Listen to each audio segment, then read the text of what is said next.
말씀 에베소서 5장 1절부터 9절입니다. 신약 성경 315쪽입니다. 신약 성경 315쪽 에베소서 5장 1절부터 9절 봉독합니다. 그러므로 사랑을 받는 자녀같이 너희는 하나님을 본받는 자가 되고 그리스도께서 너희를 사랑하신 것 같이 너희도 사랑 가운데서 행하라. 그는 우리를 위하여 자신을 버리사 향기로운 제물과 희생 제물로 하나님께 드리셨느니라. 음행과 온갖 더러운 것과 탐욕은 너희 중에서 그 이름조차도 부르지 말라.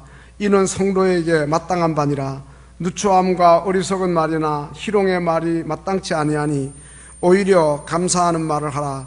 너희도 정녕 이것을 알거니와 음행하는 자나 더러운 자나 탐하는 자 곧 우상 숭배자는 다 그리스도와 하나님의 나라의 기업을 얻지 못하리니 누구든지 헛된 말로 너희를 속이지 못하게 하라. 이로 말미암아 하나님의 진노가 불순종의 아들들에게 임하나니 그러므로 그들과 함께하는 자가 되지 말라. 너희가 전에는 어두움이더니 이제는 주 안에서 빛이라. 빛의 자녀들처럼 행하라. 빛의 열매는 모든 착함과 의로움과 진실함에 있느니라. 아멘. 시온 찬양대의 찬양으로 하나님께 영광을 돌리겠습니다.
아멘.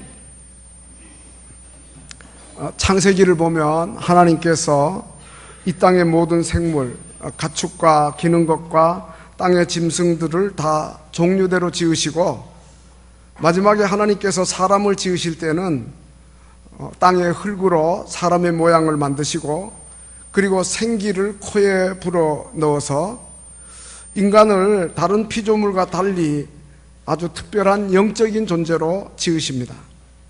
그래서 우리의 형상을 따라 우리의 모양대로 우리가 사람을 만들고, 그 바다의 물고기, 하늘의 새, 가축과 온 땅에 기는 모든 걸 다스리게 합니다. 그래서 하나님께서 우리 사람들에게 복을 주어서 생육하고 번성하고 땅에 충만하게 하시고 땅을 정복하라고 하십니다. 이것이 성경이 가르치는 창조론입니다. 우리가 어려서부터 학교에서 배운 진화론과는 아주 다르죠. 여기서 중요한 것은 하나님의 형상대로 우리 사람이 지어졌다는 겁니다. 형상이라는 말은 어떤 사물과 서로 닮은 것을 말하는데, 인간과 하나님 사이에 닮은 꼴이 있다는 거예요. 하나님은 영이시니까 외적인 모습이 하나님과 우리가 닮았다는 게 아니고, 외적으로는 닮은 것이 아니고 영적이고 도덕적이고 인격적인 것을 말하는 거예요. 이렇게 하나님의 형상으로 최초의 인간을 지었는데, 우리가 아는 대로 아담과 하와가 사탄, 그 뱀의 유혹을 받아서 하나님의 말씀을 어기고 선악과를 먹음으로 죄를 지어서 타락하고 하나님의 형상이 파괴됩니다. 그래서 사랑의 하나님이 독생자 예수 그리스도를 이 땅에 보내주셔서 예수님을 통해서 처음 창조된 하나님을 닮은 최초의 타락 이전에 그 인간의 모습, 하나님의 형상, 온전한 그 모습 그대로를 우리에게 보여주신 거죠. 그래서 우리의 급선무는 뭐냐 하면, 파괴되고 잃어버린 하나님의 형상을 예수 그리스도를 통해서 회복하는 거예요. 지속적으로 하나님의 말씀과 성령의 도우심과 꾸준한 기도로 내 마음속에 죄악의 근성 쓴뿌리는 치유받고 점점 하나님을 닮아가는 하나님의 형상으로의 회복이 있어야 하는 거예요. 토마스 아켄피스는 독일 사람으로 92세까지 살았는데 그리스도를 본받아라고 하는 유명한 책을 쓰고 114가지 주제로 그리스도의 삶을 묵상하면서 우리가 그리스도를 닮아서 하나님의 자녀로서 바르게 살아가는 길을 제시했어요. 바울은 오늘 본문에서 너희는 하나님을 본받는 자 되라, 그렇게 말씀하고 있습니다. 하나님은 영이시니까 앞에서 말씀드린 대로 우리 눈에 보이지 않아요. 그러나 인간의 모습을 가지고 이 땅에 오신 하나님이신 예수 그리스도, 그분을 본받으면 곧 하나님을 본받는 거예요. 하나님을 본받으라는 말하고 예수 그리스도를 본받으라는 말은 같은 말입니다. 그래서 오늘 본문 1절에서 너희는 하나님을 본받는 자 되라, 그러면서 이어서 2절에서는 그리스도께서, 이렇게 그리스도에 대한 이야기를 하고 있는 거죠. 오늘 아침에 하나님의 형상을 우리 가운데 이루어가는 삶이 어떤 것인지 구체적으로 말씀드리며 은혜를 받고자 하는데, 첫째는 사랑의 삶이 우리가 하나님을 본받는 삶이라는 거예요. 본문 2절에 그리스도께서 너희를 사랑하신 것 같이 너희도 사랑 가운데서 행하라 그랬습니다. 그러면서 그 사랑이 뭐냐? 그가 우리를 위하여 자신을 버리고 향기로운 제물과 희생의 제물로 하나님께 드렸다. 사랑을 구체적으로 설명해요. 조건 없이 자신을 버리는 거예요. 그리고 제물이 되는 거예요. 자기를 희생하는 거예요. 그게 바로 사랑이에요. 자신을 버리지 않고, 그리고 희생하지 않고, 우리가 절대로 제물되지 않고 사랑을 말할 수가 없는 거죠. 여러분, 부모의 자식 사랑이 얼마나 대단합니까? 그 아이를 잉태해가지고 임산부가 돼가지고 10달 동안 고생 얼마나 합니까? 해산의 고통은 또 얼마나 큽니까? 아이를 양육하는 거 보통 일 아니잖아요. 또 공부시키고 결혼하고 출가하고 그 후에도 계속해서 부모는 자식을 위해 자신을 버리고 희생하는 사랑을 나타내고 제물이 되는 거예요.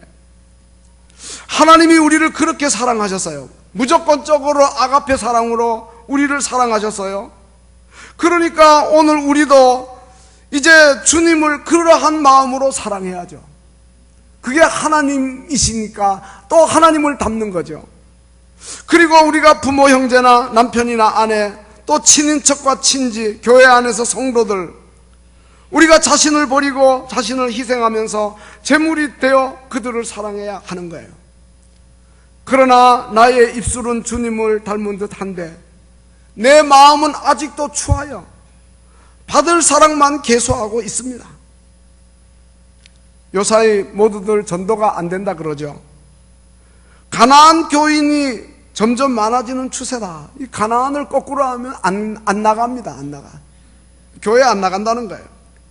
자기가 신상 명세서를 쓸 때는 종교란에 기독교라고 써요. 근데 교회는 안 나간다는 거예요. 그런데 교회 안 나가는 이유가 뭐예요? 상처받아가지고 안 나간다는 거예요.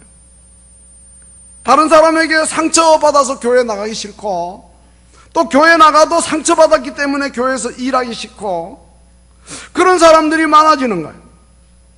뭐 여러 원인이 있지만 가장 중요한 것은 바로 우리가 부족해서 그런 거예요. 우리가 가정에서 남에게 상처 주고, 가족에게 상처 주고, 우리가 직장에서 직장 동료에게 상처 주고, 사업장에서 또 만나는 사람에게 상처 주고, 교회에서 성도들에게 우리가 상처 주고, 우리가 희생하지 않고 자신을 제물로 내려놓지 못하기 때문에, 이기심을 우리가 내려놓지 못하기 때문에 그게 그들로 하여금 교회에 나오는데 큰 장애물이 되게 하고 있다 이 말이에요. 그렇지 않다고 자신 있게 누가 부인할 수 있겠느냐 이 말이에요. 그래서 바울은 고린도전서 10장 32절 33절에서 유대인 동족이나 헬라인 이방인이나 하나님의 교회에서 너희들 거치는 자가 되지 말라. 남에게 상처 줘서 넘어지게 하지 말라. 걸림돌이 되지 말라. 나와 같이 모든 일에 모든 사람 기쁘게 하고, 자기 기쁨만 추구하지 말고, 자기 유익만 구하지 말고 많은 사람의 유익을 구하여 그들로 구원을 받게 하라고 하였습니다. 사랑하는 성도 여러분, 나는 어떻습니까? 우리는 평소에 가정에서 가족들에게 어떻습니까? 교회에서 성도들에게, 직장에서 동료들에게, 가까운 이웃들에게 우리는 얼마나 다른 사람을 배려합니까? 또 양보합니까? 우리가 자기를 희생하고 제물이 되고 또 자기를 내려놓고 그렇게 해야 되는데, 십자가 위에서 자신을 버리사 향기로운 제물과 희생 제물이 되신 예수 그리스도를 우리가 본받아서 사랑의 삶을 사는 복된 성도들이 다 되어야 할 줄로 믿습니다. 두 번째는 성결의 삶이 우리가 하나님을 본받는 삶이라고 말씀하고 있습니다. 3절에서 음행과 온갖 더러운 것과 탐욕은 너희 중에서 그 이름조차도 부르지 말라 그랬습니다. 이것은 성도에게 마땅한 바니라 그렇게 사는 것이 우리 그리스도인에게 너무도 당연한 일이라는 겁니다. 거룩과 순결이 하나님의 성품이에요. 거룩과 순결을 가지신 하나님을 본받는 것이 우리 성도들의 삶의 목표가 되어야 돼요. 그런데 우리가 살고 있는 세상은 지금 어떻습니까?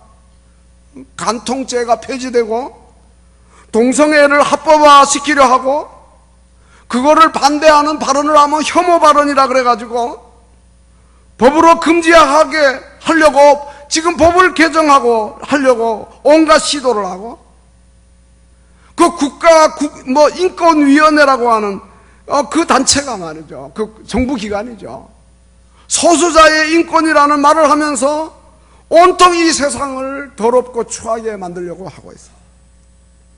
신문에 난 거 보니까 한동대학교에 인권위원회 조사관이 와가지고 다자 연애가 무슨 문제냐 이런 말까지 하고 있다는 거예요.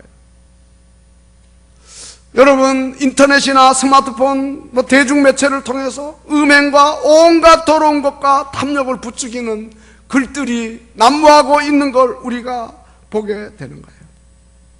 요즘 미국 영화계에서 처음 터진 나도 당했다, 소위 미투 운동이 우리나라에 건너와서 또 요원의 불길처럼 번지고 있는데, 법조계를 비롯해서 문단, 그리고 연예계, 또 정계, 가끔 학교, 체육계, 심지어 종교계까지 사회 각층으로 옮겨 붙어서 산불처럼 확산되고 있는데요.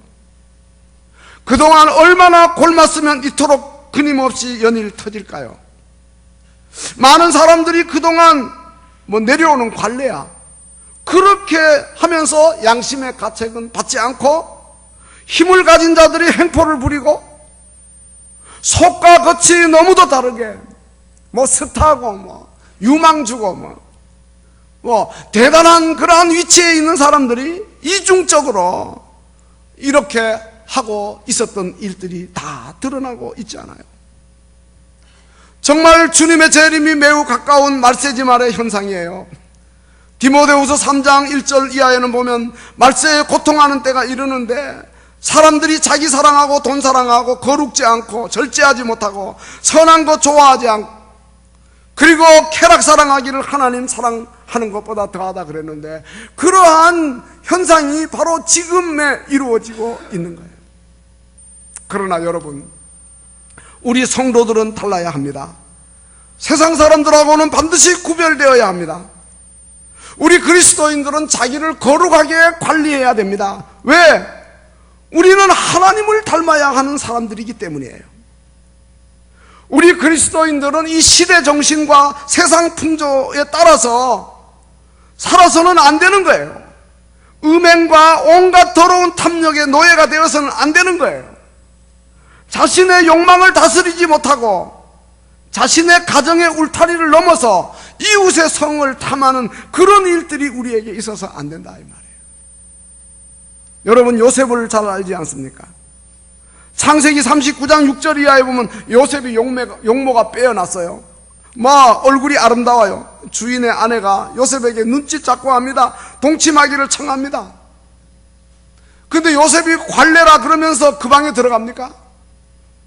요셉은 거절하고 주인의 아내에게 말합니다. 내 주인이 우리 집에서 금한 거 아무것도 없는데, 그러나 당신은 금했다. 당신은 그의 아내가 아니냐? 내가 어찌 큰 악을 행하여 하나님께 득죄하리까? 관례라고 그러지 않았어요. 이거는 큰 악이라 그랬고, 또 하나님 앞에서의 죄라 그랬어요. 여인이 날마다 요셉에게 청했지만 요셉이 듣지 않고 동침하지 않고 뿐만 아니라 함께 있지도 않았다. 철저하게 자기를 관리하는 요셉, 이것이 바로 하나님을 닮은 사람의 모습이라는 거예요. 디모데후서 2장 21절 이하에서 바울은 젊은 지도자 디모데에게 말합니다. 누구든지 자기를 깨끗하게 하면 기 쓰는 그릇이 된다. 거룩하고 주인의 쓰심에 합당하게 된다. 모든 선한 일에 준비함이 되리라. 그러면서 너는 청년의 정욕을 피하고 주를 깨끗한 마음으로 부르는 자들과 함께 의와 믿음과 사랑과 화평을 따르라고 하였어요. 빌리 그레암 목사님이 100세를 살았어요. 1918년생이니까 2018년에 얼마 전 세상을 떠나셨는데요. 영화배우 못지않게 잘생긴 얼굴이에요. 훤칠한 키에다가 또 자신감 넘치는 목소리, 집회 때마다 구름처럼 몰려오는 그 성도들, 우리나라에 오셨을 때에도 여의도에서 100만이 넘는 군중들이 모여서 그의 설교를 들었으니 그 카리스마가 얼마나 대단합니까? 근데 그분이 100년 넘게 100세 되도록 살았다는 게 중요한 게 아니고요, 이 100년 그의 인생에 있어서 돈 문제나 이성 문제, 이 여자 문제에 있어서 스캔들 찾아볼 수가 없어요. 자기를 그렇게 잘 관리한 거예요. 이 빌리 그레암 룰이 있어요. 4가지 강령이 있어요. 정직, 청렴, 성결, 겸손. 유혹에 빠지지 않도록 자기 와이프 아닌 다른 여자와 단둘이서 함께 있지 않는다는 거. 자기가 세운 철칙이에요. 전도 집회를 하다 보니까 출장을 많이 하고 외박이 잦죠. 근데 호텔에 체크인 할 때 들어가가지고 방에서 제일 먼저 한 일은 가장 잘 보이는 곳에 가족 사진을 놓는 거예요.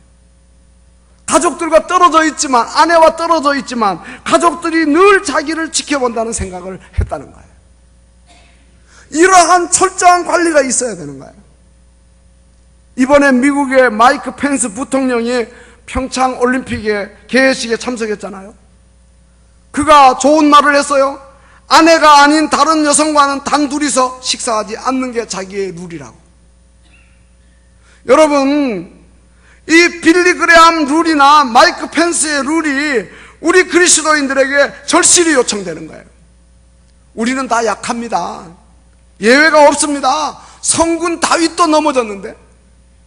그런데다가 베드로전서 5장 8절 보면 마귀가 우는 사자처럼 두루다니며 삼킬 자를 찾는다 그랬어요. 조심하지 않으면 안 된다 이 말이에요. 거룩을 닮아가야 됩니다. 성결을 닮아가야 됩니다. 그게 바로 하나님의 속성입니다.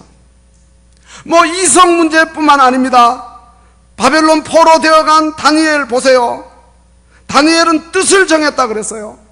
왕의 음식과 그가 마시는 포도주로 자기를 더럽히지 않았다. 먹고 마시는 것도 중요한 거예요. 왜 먹고 마시는 걸 가지고 자기를 더럽힙니까? 왜 그것이 구설수에 오르내립니까? 여호와 하나님으로 만족하고 거룩과 순결을 추구하는 그것을 목표로 삼아야지. 우리가 왜 하나님 외에 다른 것에 기웃거리느냐, 왜 우리가 마음을 빼앗기느냐 이 말이죠. 다니엘은 왕궁의 진수성찬에 마음 빼앗기지 않고 그저 하나님과 그의 말씀으로 만족하니까 하나님이 복을 주신 거예요. 채소만 먹어도 열흘 후에 보니까 다른 사람들보다 얼굴이 더 아름답고 살이 더 윤택하고, 그러니까 더 좋아 보이는 거예요. 하나님이 그렇게 복을 주시죠. 뿐만 아닙니다. 또 하나님이 다니엘과 그의 세 친구들에게 학문을 주시고 모든 서적을 깨닫게 하시고 지혜를 주시고, 또 다니엘은 환상과 꿈을 깨달아 아는 복을 주시고, 다른 사람보다 10배 낫는 지혜와 총명을 주시고, 바벨론에서뿐 아니라 메데파사 때까지, 고레스 왕 때까지 총리 자리를 지키도록 하나님이 축복해 주신 거예요. 여러분, 하나님보다 더 위하는 게 우상 숭배입니다. 오늘 본문에서 탐하는 자 곧 우상 숭배자라 5절에 말씀했고, 골로새서 3장 5절에 탐심이 우상 숭배라 그랬어요. 왜냐하면 탐하는 것은 하나님으로 만족하지 못해서 그런 거예요. 하나님으로 만족하지 못하고 다른 것에 기웃거리는 건 우상 숭배다, 이런 뜻이에요. 우리는 하나님으로 만족하는 자가 되어야 할 줄로 믿습니다. 예수님이 마태복음 4장에서 보면은 광야에 나가 40일 금식하고 나니까 이 사탄이 와가지고 예수님을 시험하지 않아요? 돌덩이로 떡덩이가 되게 하라, 먹는 걸 가지고 시험합니다. 그 다음에는 성전 꼭대기에 올라가 뛰어내리라, 그러면 천사들이 와서 받들어준다. 그리고 또 뭐라 그럽니까? 산 위에 가서 천하만국 영광을 보여주면서 내게 엎드려 경배하면 모든 것을 내게 주리라. 그러나 주님은 그 모든 시험을 다 물리치셔서요, 식욕이라든가 소유욕이라든가 명예욕이라든가 이러한 것에 넘어지지 않았어요. 그저 하나님으로 만족하고 그의 말씀 따르는 것으로 만족한 거죠. 오늘 우리가 예수님의 제자입니다. 예수님을 따라야 됩니다. 그분을 닮아야 됩니다. 여호와 하나님이 나의 만족입니다 하는 그런 고백이 우리의 고백이 되시기를, 그래서 모든 시험에서 자유하실 수 있으시기를 주님의 이름으로 축원합니다. 세 번째는 감사하는 삶이 우리가 하나님을 본받는 것입니다. 특별히 우리가 언어 생활에 있어서 그렇습니다. 일상생활에 있어서 말보다 중요한 게 없어요. 말이 씨가 된다 그러잖아요. 말은 우리 삶의 스타일이고, 우리가 진정 예수님을 삶의 주인으로 모셔드린다면 우리의 언어 생활이 예수님을 닮아야 되는데, 오늘 본문 4절에서 뭐라 그럽니까? 누추함과 어리석은 말, 희롱하는 말이 마땅치 않다. 오히려 감사하는 말을 하라. 이렇게 이야기했어요. 이 감사, 헬라 말로 유카리스티아인데, 유라는 말은 좋다는 말이고 카리스라는 말은 은혜라는 말이에요. 그러니까 좋은 말만 하라는 거예요. 은혜가 되는 말만 하라는 거예요. 그리고 우리 그리스도인은 이미 그리스도 안에서 은혜를 체험했으니까 감사하는 말을 하라는 거예요. 에베소서 4장 29절에서도 더러운 말 너희 입 밖에도 내지 말고 오직 덕을 세운 데 소용되는 대로 선한 말을 하고 듣는 자에게 은혜를 끼치게 하라. 여러분, 예수님 언어 생활의 핵심은 바로 감사의 말이었어요. 마태복음 11장 25절에 보면 천지의 주제이신 아버지여 이것을 지혜롭고 슬기 있는 자들에게 숨기고 어린아이들에게 나타내심을 감사하나이다. 또 요한복음 11장에 보면 나사로의 무덤 앞에서 죽은 자를 살리시는 기적을 행할 때 눈을 들어 우러러보시고 아버지여 내 말을 들으신 것을 감사하나이다. 또 십자가 죽음 앞에 두고 전날 밤에 성만찬을 베푸시면서 마태복음 26장 27절에 보면 잔을 가지사 감사기도 하시고 십자가 죽으심 앞에서도 감사하는 그러한 말을 하신 거예요. 오늘 우리가 다 예수님의 제자인데 우리의 스승이신 예수님을 본받아 우리의 말이 감사로 가득 차야 되겠어요.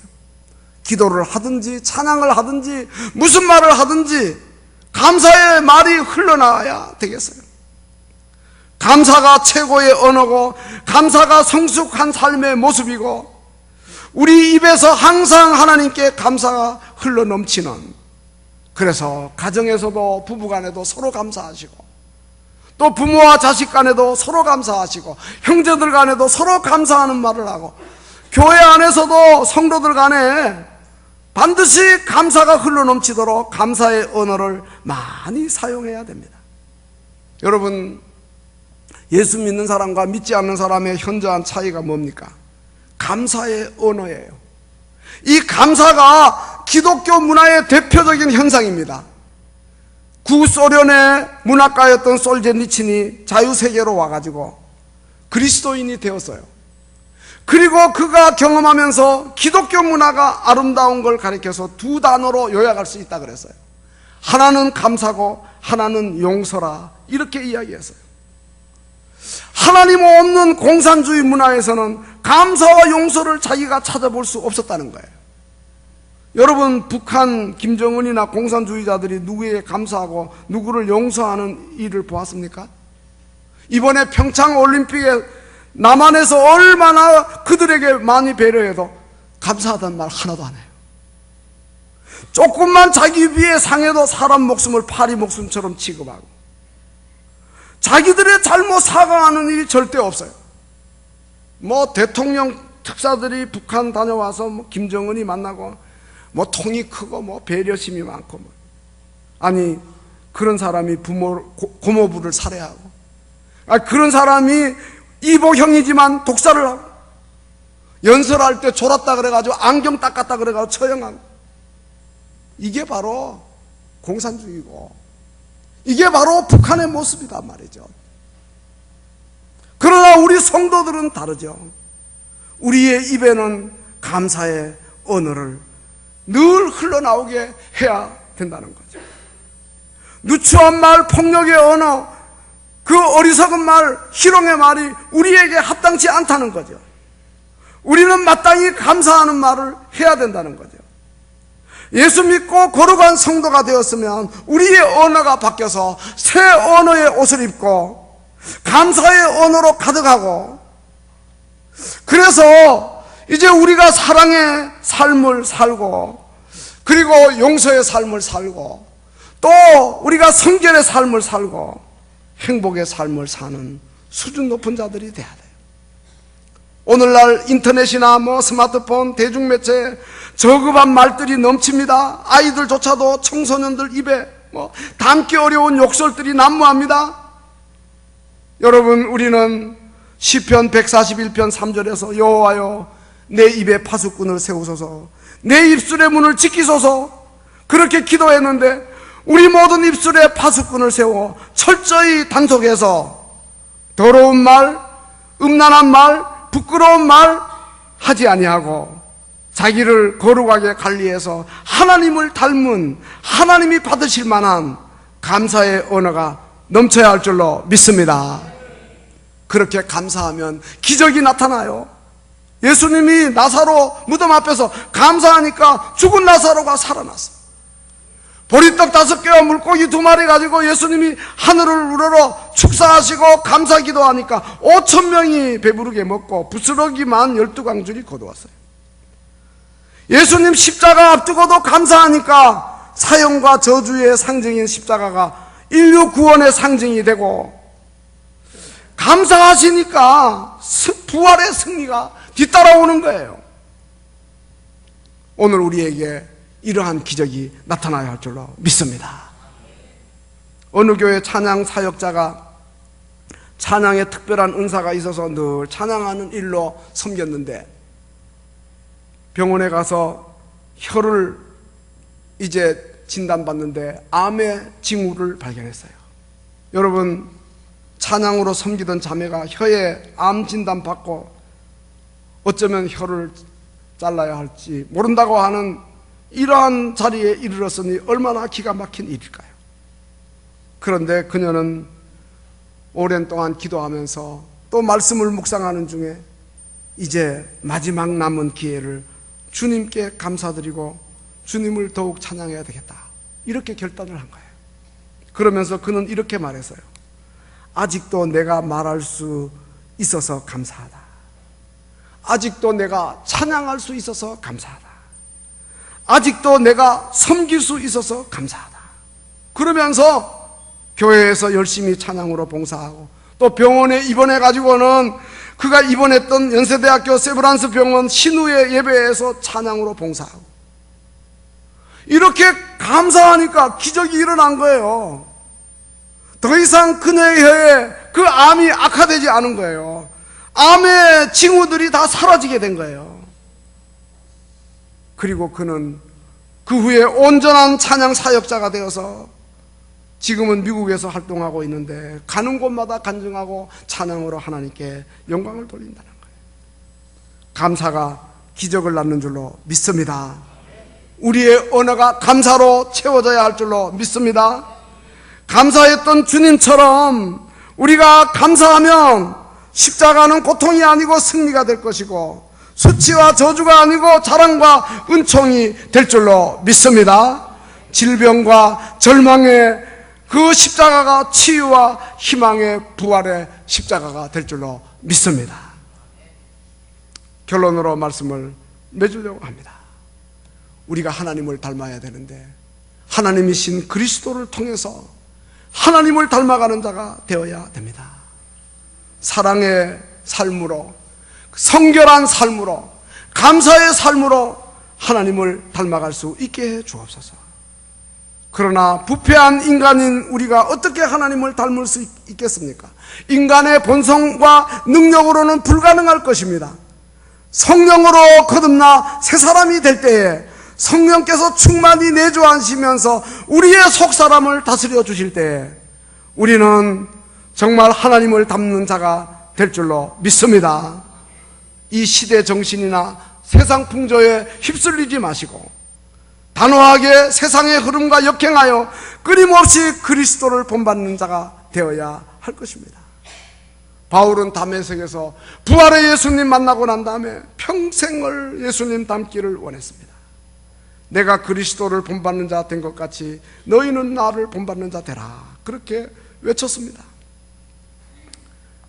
그리고 우리가 하나님을 반드시 본받아야 할 이유를 오늘 본문에서는 2가지를 이야기하고 있습니다. 5절에 보니까 너희도 정녕 이것을 알거니와 음행하는 자, 더러운 자, 탐하는 자, 우상 숭배하는 자는 그리스도와 하나님의 나라에서 기업을 얻지 못한다. 우리가 주님을 꼭 닮아야 할 이유는 주님이 계신 주님의 나라에 가서 기업 얻기 위한 거예요. 그 다음에 또 하나가 있습니다. 본문 8절에 보니까 너희가 전에는 어두움이었는데 이제는 주 안에서 빛이라. 빛의 자녀들처럼 행하라 그랬습니다. 예수님도 요한복음 8장 12절에서 나는 세상의 빛이니 나를 따르는 자는 어두움에 다니지 않고 생명의 빛을 얻으리라 그랬습니다. 여러분, 예수 믿지 않는 사람은 불신 상태에서 어두움으로 살아요. 그러나 예수 믿고 나면 이제 빛의 안에서 살게 되는 거예요. 어두움의 자식이 빛의 자녀로 바뀌는 거예요. 예수님 영접함으로 빛 대신 주님이 우리 마음속에 들어와서 그 빛을 받아서 우리가 빛을 반사하는 빛의 자녀가 되는 거예요. 이제 우리는 어두움의 일을 다 벗어버리고 이제 빛 가운데서 사는, 광명한 빛 안에서 하나님을 본받아 사는, 더 이상 온갖 어두움의 일, 더러운 욕망, 탐욕을 다 벗어버리고 순결하고 거룩한 생활을 하는 이러한 우리들이 반드시 되어야 할 거예요. 기독교 역사를 보면 성령 충만한 초대교회 성도들은 빛의 자녀로 훌륭하게 살았어요. 특별히 예루살렘 초대교회 분위기를 보면은요, 당시 로마 총독이었던 폴리니우스가 로마 황제 트리안에게 보고를 했는데 그 기록에 보면 이렇게 편지를 했다 그래요. 박해로 인해 비밀리에 모이는 기독교 공동체를 은밀히 조사해 봤더니 그들은 법 이상을 실천하는 자들이었다. 그들은 법 이상을 실천하는 자들이었다. 여러분, 수준이 다르다는 거예요. 빛의 자녀들의 수준이 다르다는 거예요. 어둠에 있지 않고 빛 가운데서 산다는 거예요. 오늘 한국교회의 모습을 보면서 우리는 이 세상 사람들에게 영적으로, 윤리적으로, 도덕적으로 또 우리가 칭송받는 그러한 빛된 생활을 하고 있는지, 아니면 또 오히려 세상만도 못해서 세상이 도리어 교회를 염려하고 걱정하고 있는 자리에 있지는 않는지,